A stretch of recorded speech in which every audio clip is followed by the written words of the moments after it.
की सगळेजण एक संघ राहिले तर या अमरावती जिल्हा परिषदचा अध्यक्ष आपल्याला भारतीय जनता पक्षाचा बसवायचा आहे।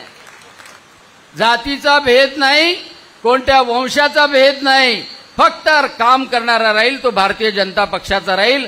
आणि म्हणून विक्रम ठाकरे यांच्या प्रवेशाचं मी स्वागत करतो आणि त्यांना शुभेच्छाही देतो की त्यांचं एवढी ग्वाही देतो की काँग्रेसमध्ये लाथाळ्यामुळेच काँग्रेस डुबली।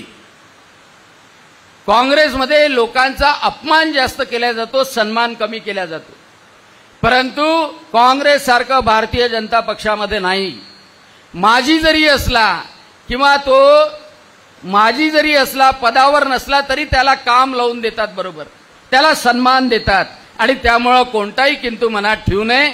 बावनकुळे साहेबांना इथे आले त्याबद्दल त्यांचा आभार व्यक्त करतो, सर्वजण इथे आले त्याबद्दल मनपूर्वक आभार व्यक्त करतो आणि माझ्या शब्दांना विराम देतो।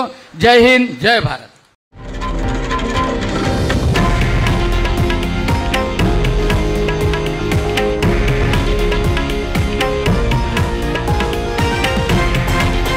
हे आहे देशातील नंबर 1 न्यूज नेटवर्क आणि आपण पाहत आहात TV9 मराठी, एकमेव।